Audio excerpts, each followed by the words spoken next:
aproximadamente 50 millones de personas en el mundo padecen epilepsia. Es un trastorno neurológico crónico que puede afectar a personas de cualquier edad y se caracteriza por generar convulsiones de manera recurrente. Estas pueden estar acompañadas por la pérdida de conciencia. Este trastorno ocurre debido a descargas eléctricas excesivas ocasionadas por un grupo de células cerebrales y pueden producirse en diferentes partes del cuerpo. Los síntomas pueden presentarse de manera transitoria y los más comunes son la pérdida del conocimiento, ausencia de movimiento físico, así como de los sentidos de la vista, audición y gusto. Continuamos con más aquí en Noticias Globovisión Salud y precisamente el día de hoy vamos a hablar sobre la epilepsia. En el mes de marzo se hacen campañas de concienciación sobre esta enfermedad y le vamos a darle bienvenida en este momento al doctor Claudio Cárdenas Caballero. Él es neurólogo y el día de hoy precisamente nos va a estar hablando sobre este tema. Bienvenido, doctor. ¿Cómo estás, Daniela? ¿Cómo te va? Muchísimas gracias por la invitación. Veíamos a un introductorio que hablaba sobre la epilepsia, sobre eso que sucede en nuestro cerebro o en las personas que tienen epilepsia, esa carga que sucede con las neuronas y todo lo que es el proceso de convulsiones, que es la parte más notable de lo que es la epilepsia. Pero queremos que sea usted, como especialista, que nos dé más información sobre esta enfermedad. Fíjate, la epilepsia es un espectro de condiciones médicas en donde un grupo de neuronas, que llamamos neuronas epilépticas, que tienen una anormalidad, generan descargas irregulares de actividad eléctrica que se dispersa por todo el hemisferio. Es una descarga de altísimo voltaje, lo que provoca una gran liberación de sustancias, neurotransmisores, y entonces se acompaña de síntomas relativos a donde ocurre. Decimos que la crisis es focal cuando hay una parcela, un foco del cerebro que genera esas descargas, y generalizada cuando después de ello o de manera inmediata se descarga la actividad eléctrica en todo el cerebro. Pero es importante hacer una diferenciación. No es lo mismo tener una crisis epiléptica que ser una persona que padece de epilepsia. No es igual que una persona padezca una sola vez en su vida de un episodio a que lo tenga de manera constante. No, es que cualquier cerebro tiene la capacidad de desarrollar una crisis epiléptica. Por ejemplo, una persona que se le baja muchísimo el azúcar, una persona diabética que de repente utiliza insulina y no comió, puede manifestar su baja de azúcar, su hipoglicemia, como una crisis epiléptica. Eso no lo hace una persona que sufra de epilepsia. Una crisis epiléptica lo puede hacer cualquier cerebro en cualquier condición. Las personas que padecen epilepsia significa que tienen un grupo de neuronas epilépticas que sin causa aparente generan descargas recurrentes, como decía el micro, de este tipo de actividad. Y ese foco epiléptico o esa condición epiléptica tiene que ser tratada para que esta persona no sea sorprendida por esas descargas. También veíamos que los síntomas son variables, o sea, existen diferentes tipos de síntomas para estas personas epilépticas. Lo que pasa es que depende de la crisis y depende de la ubicación de la crisis. Hay tantos síntomas diversos como pueden existir localizaciones cerebrales donde haya la lesión de la corteza. Fíjate, quienes producen las descargas epilépticas son las áreas de la corteza cerebral.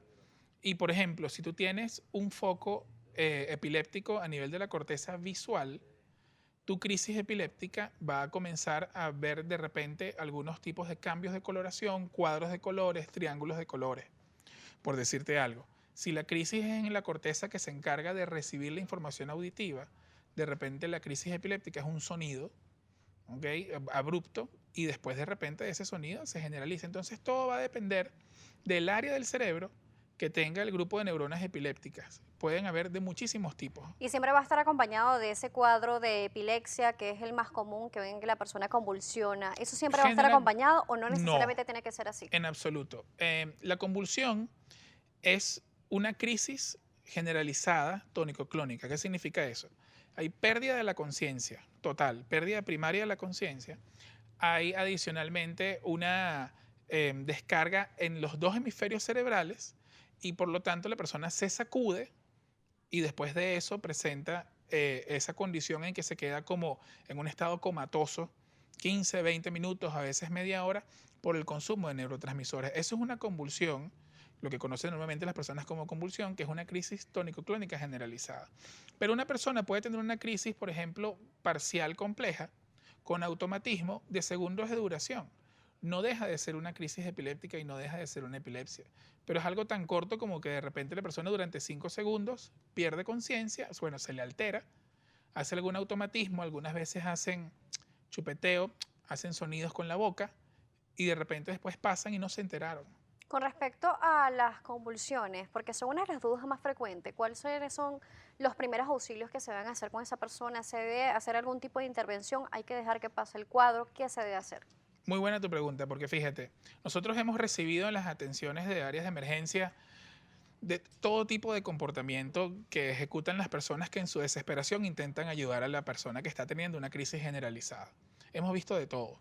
Les meten en la boca cucharones, carteras, medias, y buscan a veces contener a la persona o inclusive introducir sus dedos en la boca para que no se trague la lengua. El tragarse la lengua verdaderamente nunca va a ocurrir, es una creencia.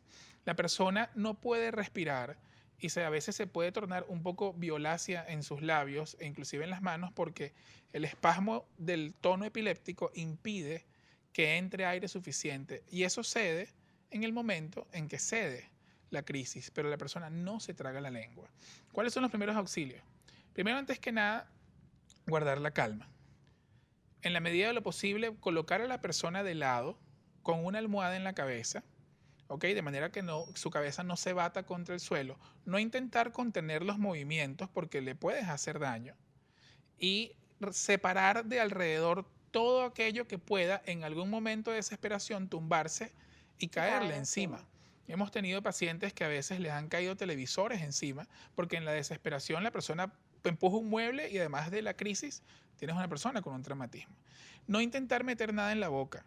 La crisis va a ceder y sobre todo cuando la persona recupere la conciencia, intentar estar calmado y sereno porque pasan por un momento de confusión importante que puede generar inclusive un tipo de comportamiento inadecuado, sobre todo si la persona en su confusión ve a otro encima de él, desesperado, llorando, ¿sabes? Pegando gritos y demás, ¿no? Entonces es muy importante eso.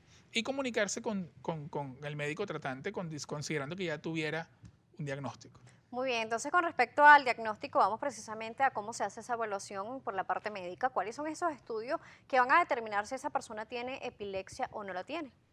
Mira, la epilepsia, como muchas condiciones médicas, es un diagnóstico clínico. Es decir, lo hace el médico a través de la historia, el interrogatorio y evaluar los antecedentes de la persona y los factores de riesgo. Las crisis se averiguan interrogando a la persona, al paciente y a los testigos de la crisis. Y de esa forma se llega a una conclusión clínica de si esto tiene las características de una crisis epiléptica o no de una crisis epiléptica. Existen muchas cosas que pueden simular una crisis epiléptica.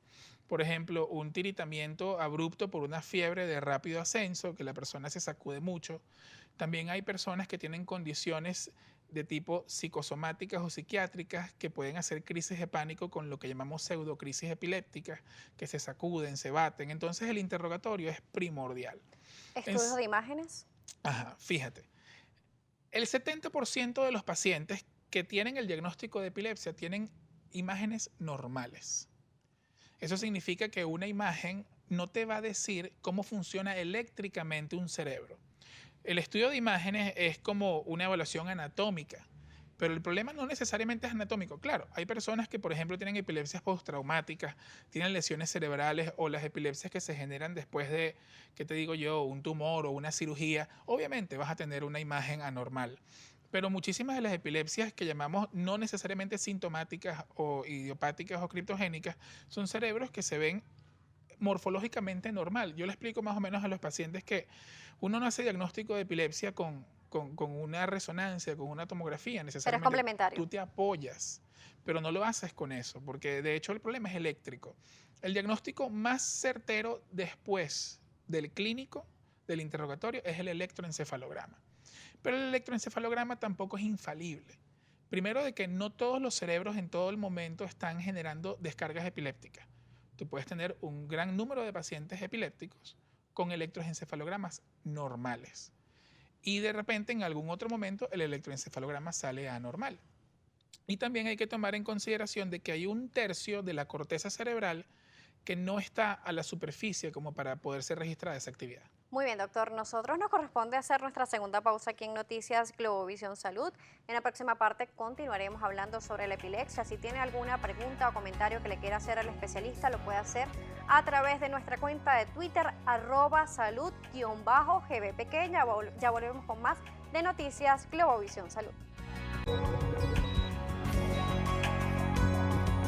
4:53 minutos de la tarde, conversamos con el doctor Claudio Cárdenas Caballero, neurólogo, sobre la epilepsia. Precisamente en el mes de marzo es el Día Internacional de la Epilepsia. Nos gustaría conocer un poco más sobre este día y por qué se hace un día para la concienciación de este tipo de patología, doctor. Mira, tiene que ver con lo que logró hacer el Buró Internacional contra la Epilepsia con la Liga Internacional contra la Epilepsia y la Organización Mundial de la Salud, precisamente porque en epilepsia se ha avanzado mucho, afortunadamente, desde el punto de vista científico, y los pacientes con epilepsia actualmente tienen una calidad de vida muy adecuada.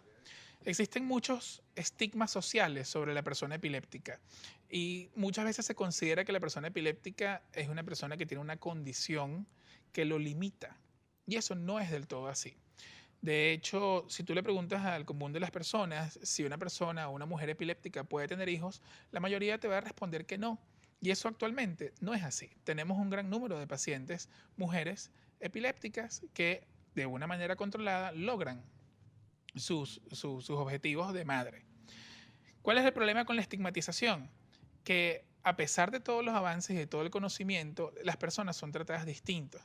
Muchas veces son desincorporadas a trabajos o inclusive rechazadas por la familia, los tratan distintos, los ven como personas con enfermedades mentales o a veces piensan que son menos inteligentes o los hacen sentir menos inteligentes. ¿Cuál es el problema principal? Que cualquier persona que tenga cerebro puede tener epilepsia en cualquier momento de su vida. Una persona que no nazca con epilepsia puede en algún momento tener un ictus, un ACV o un traumatismo craneal y desarrollar una crisis epiléptica. El Día Púrpura lo que intenta verdaderamente es reivindicar a las personas que tienen esta condición y hacer sentir al mundo de que grandes personalidades de nuestra historia son epilépticos, eran epilépticos y a pesar de ello lograron conquistar escenas. Alfred Nobel, Alejandro Magno, Truman Capote, Fyodor Dostoyevsky, Sócrates, y para usted de contar personalidades epilépticas que hicieron de este mundo un mundo mejor. Muy bien, doctor. Nos llegan algunas preguntas a través de nuestra cuenta de Twitter, @salud_gb. La van a tener allí en sus pantallas. Nos la hace el siguiente usuario, Johnny, @ova_t_madi. Dice, mi hijo le dio una convulsión a los 14 años y luego casi otra un año después. Mañana cumple 17 años y no le ha dado más. ¿A qué se debe esto? Eso no significa que él no tenga un grupo de neuronas epilépticas que estén descargando. Lo que pasa es que para desarrollar una convulsión tiene que haber una propagación de la actividad eléctrica.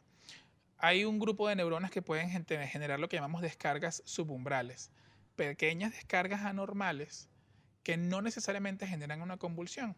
Pero es importante que ese paciente sea evaluado y le hagan un electroencefalograma, porque esos estímulos continuos hacen un fenómeno que se llama reclutamiento. Las neuronas epilépticas que no están tratadas, que no están contenidas, comienzan a reclutar neuronas sanas y van aumentando el foco. Entonces, si quiere tener la oportunidad de tratarlo y erradicar el problema, que sí se puede, lo mejor es que lo haga lo más temprano y no esperar una tercera crisis epiléptica. Muy bien, nos llega otra pregunta, lo hace el siguiente usuario, @Jesús_Veratinu. Dice, buenas tardes, a los pacientes con POS se les suele confundir con epilépticos. Eso es un error muy común. También es una pregunta relacionada que hace otro usuario que dice que muchas veces la epilepsia es confundida con el síndrome de POS y hay un mal diagnóstico. ¿A qué se debe esto? Mira, la verdad es que desde el punto de vista clínico pueden haber confusiones en cuanto a lo que vienen siendo los diagnósticos en general. No es sencillo muchas veces diagnosticar a los pacientes. Todos quisiéramos a veces en una sola visita hacer el diagnóstico completo, pero a veces es muy poco confiable poder determinar toda una historia de años de evolución en una consulta de 45 minutos.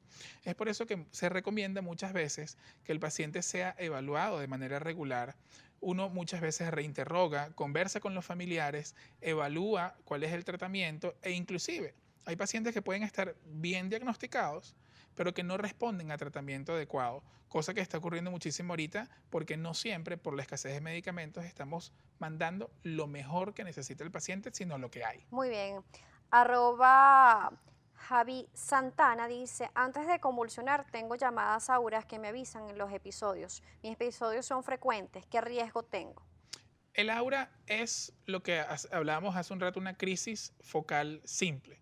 Es el origen de la crisis.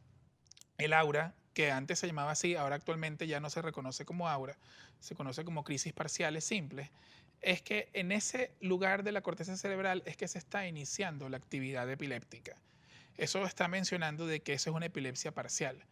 Y un paciente epiléptico controlado no debería tener no solamente convulsiones, no debería tener ni aura, o sea, ni crisis parciales simples, ni complejas, ni convulsiones. Muy bien, nos hace también otras preguntas, lo hace Mimu25, ella hace dos preguntas, uno es un comentario, mi padre es epiléptico hace 20 años y no ha perdido la noción de nada, esto es un comentario que hace ella, y hace otro que dice, toma su tratamiento diario y su calidad de vida a los 70 años es perfecta.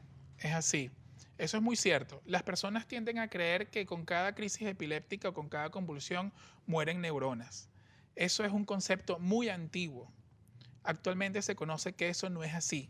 Cuando hay descargas repetitivas que generan una encefalopatía epiléptica o un daño cerebral importante, eso puede obviamente generar un daño cerebral como lo puede hacer cualquier elemento que dañe el cerebro. Doctor, se nos ha finalizado el tiempo, pero rápidamente nos llegó otra pregunta. Buenas tardes, las mujeres premenopáusicas pueden sufrir de convulsiones. Esto lo hace Marianela y también nos dice otra persona que le quería preguntar al doctor Claudio que ha tenido pérdida de conocimientos espaciadas y dolor constante de cabeza. ¿Eso puede estar relacionado a la epilepsia? Son dos preguntas rapidito, premenopausia y dolores de cabeza fuertes. Las condiciones endocrinas como tal, la menopausia y el climaterio, no son desencadenantes de crisis epiléptica. Tiene que haber un grupo esencial de neuronas que generen descargas anormales.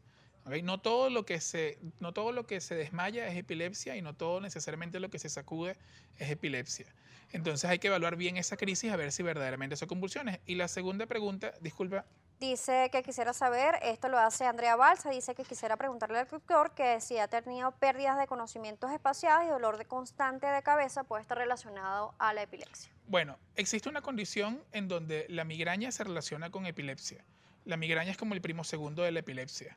Puede ocurrir, sin embargo, las crisis epilépticas no suelen causar dolor de cabeza porque el cerebro no es un órgano que genere dolor. Debería evaluar si este dolor de cabeza es más relacionado con migraña que con epilepsia. Muy bien, doctor, hemos llegado al final, se nos ha terminado Muchísimas el tiempo. gracias. Era el doctor Claudio Cárdenas que nos hablaba sobre la epilepsia. Tienen las redes sociales a través de nuestro generador de caracteres. Recuerda seguirnos a nosotros a través de @salud_gb. Nos vemos en una próxima oportunidad.